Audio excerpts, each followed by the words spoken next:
I'm Pam Cupper and I live at Dimboola. I've lived there for over 30 years and I taught at Horsham High School and then Horsham College for a quarter of a century. I suppose the reason I've prepared this story is because my specialty is the First World War and Australia's involvement in the First World War. So this is sort of one of those stories associated with that. Okay. So Ernest Robert Newell was born at Minyip and he grew up on the family farm there. And when war broke out in August 1914, I suppose he thought he was still a bit too young or other things were pressing. So 2 years later in 1916, he then enlisted and he went to Ballarat with two mates from the area as well. Wilf Hewitt and Lyndon, who was known as Lynn Vaughan, came from Warwick-Nabil, and all three enlisted in Ballarat on the 26th of May 1916. And they enlisted in the 39th Battalion, which had been formed in Ballarat earlier that year. And the people in Ballarat really adopted the 39th Battalion. And in their history of the battalion's war service, as they sailed out of Port Phillip Bay, the writer commented, "The 39th Battalion AIF was on its way to the great adventure." So Ern and his mates arrived in England at the end of 1916, but he didn't actually go off to fight at the front immediately because, like a lot of other Australian soldiers, he got mumps. So he's in hospital for a few weeks and he didn't get to France until early in 1917. And we know quite a lot about what his experiences were in England, France and Belgium because he wrote a lot of letters and he also put together his career in France and Belgium. So you can really piece together what he thought at certain times. And he was a great letter writer. He wrote in one of his letters that he left Australia a few months earlier. "I've sent several letters to you," and commented that he was fairly lucky. "I have a few dozen since I landed here and 3 parcels." And later on he wrote that he had received 21 letters in the last mail and he was kept pretty busy answering them. And in February 1917, he wrote that he had declared war at last and he'd just spent 9 days in the trenches on the Western Front. And during that winter of 1916-1917, the Australians were in what was known as the quiet sector around Armentières, northern France, Belgium. And he wrote, "Things in general are fairly quiet now, although they make it a bit warm for us at times. But if it wasn't for the big guns, there would be nothing to break the monotony of the affair." But that was really a lull before a storm. And in 1917, in early 1917, in that sector, there was a lot of raids across no man's land, and raiding parties would leave their trenches and creep out at night. And the hope was that they would capture a German or two, and they'd be then interrogated for vital information about dispositions and reinforcements and so on. And on the night of the 29th of May, 1917, Ern's close friend Lynn Vaughan was wounded in one of those raids, and he was hit in both shoulders and the head and the hand, and his wounds were bad enough that he was returned to Australia and then discharged as medically unfit in early 1918. So for him, the war was over. And the two remaining great friends, Wilf Hewitt and Ern, were about to really enter the fight, and the Battle of Messine began on the 7th of June 1917, and it was a meticulously planned attack towards the Wyesheet Messine Ridge, and it was intended to be the first step in breaking out of the front in what was known as the Third Battle of Ypres. So Ern and Wilf were part of the 39th Battalion that attacked on the southern flank, and that was their first real day of going into a battle. And this is how he described it. "On June the 7th, at about 3 o'clock in the morning, the hell on earth was loosed. We struggled up during the night through shell holes and clouds of gas to a forward position where we waited for the barrage to open at 3 a.m.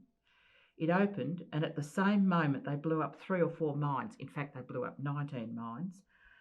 Our trenches rocked like a chair. I can tell you we wondered what had happened for a moment, but we looked over the bags and there were our lads swarming across no man's land. And in less than 5 minutes, prisoners were coming back in droves, and this continued all day. I can tell you we were in our glory. All went well and we'd reached our objective by 10 a.m, but poor old Wilf was not there. He'd fallen just beforehand. Wilf Hewitt, close friend to Ern and Lynn, and he was engaged to Lynn's sister Mildred, was killed in action on the morning of the 7th of June, and his body was never identified, and his name is now on the Meningate Memorial in Ypres. The success at Messine led on to the planning for the Third Battle of Ypres, and on the 4th of October, Ern took part in the First Battle of Passchendaele, and again he described it in his career. The first Passchendaele affair was a great success. We moved forward on the night of October 3rd, as in Messine, and at daybreak, while we were waiting for our barrage to open up, Fritz started his barrage first on us. I can tell you, I thought it was all up. I thought they knew our game, but when we hopped over the bags, we soon found out that we'd caught him napping. We cut him to pieces with our artillery. The barrages did not leave a square inch of ground not rooted up.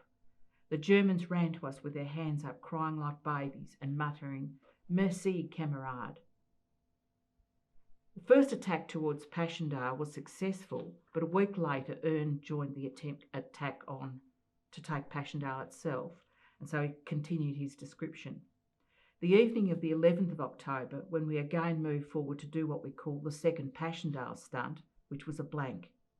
We hopped over early in the morning as usual and pushed on and on to the Passchendaele Ridge, which we wished to capture, but his positions were too strong for us, and for some reason or other our artillery was rotten, and that of course gave him a better chance to get his to play.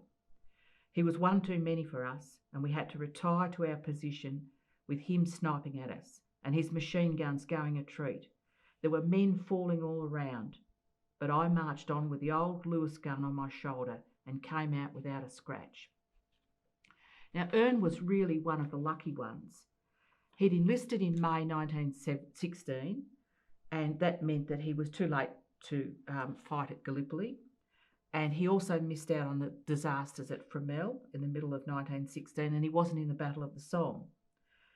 His first action was at Messine, and that was where his great mate Wilf Hewitt was killed, and he emerged unscathed from the two Passchendaele attacks. He served in 3 major battles in 1917, and that year was the worst year for deaths in the AIF. In 12 months, nearly 20,000 Australian soldiers died, not just wounded, died in 1 year from fighting on the Western Front. And the towns and villages around here suffered almost unimaginable losses. Warwick had at least 5 local men killed at Messine in a week, and at least 7 were killed at Passchendaele. Horsham had 25 men killed in the first Battle of Passchendaele alone, and Ern survived all of that, and he nary a scratch. Throughout his time in England and France and Belgium, Ern remained a son of the Wimmera. His letters just resonate with comments about home and the seasons, his ever-growing family back in Minyip and Warwick. In January 1917, he asked his brother Fred, "I suppose you are well into harvest now, taking off about 12 bags to the acre and under," he wryly added. A month later, he inquired of his new young niece that he hadn't seen yet. "How is Pearl getting on? I suppose by the time you get this, she'll be pretty near able to walk." Later, he wrote that he'd received a letter from his brother and sister-in-law and was pleased to see that you were all well and able to go for holidays. Clearly, there was one of the perennial mice plagues here. He wrote, "You must have had some great times catching mice, Fred. I can just imagine what they were like." In mid-1918, the 39th Battalion moved to the Villers-Bretonneux area, and on the 18th of June 1918, Ern was hit in the stomach and he was invalided to England. His wounds were not considered life-threatening, and he spent the next 5 months in hospital at Northampton War Hospital, and then he went on furlough in England. So he was in England when war was ended on the 11th of November 1918. But for the Australians, it wasn't the end of their time in that area. They still had a long wait before they could actually travel home. And his battalion, like many other units in the RAF, was returned to France, where they helped with reconstruction. And Ern's battalion was sent to Bullecourt, which is a village just southwest of Abbeville, and it's about 50 kilometres west of Amiens, near where Ern had been wounded 6 months earlier. And his letter that he wrote in January 1919 describes the main thing to do now is on this educational stunt. There are lectures every day.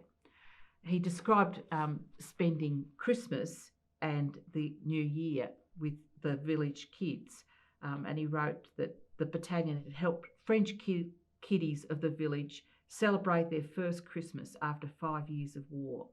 There were toys and things and a bonza Christmas tree, and every child in the village got chocolate and biscuits. He noted that he was looking forward to seeing the 3 or 4 new nieces and nephews when he got home. I didn't expect that many. And he was also chuffed that there was a nice litter of pups, and asked if they'd keep the speckled bloke for him. He so looked forward to going home and to being on the farm and with his family again. In February 1919, the 39th Battalion left France for the last time, and they proceeded to Weymouth in England, take their ship to Australia.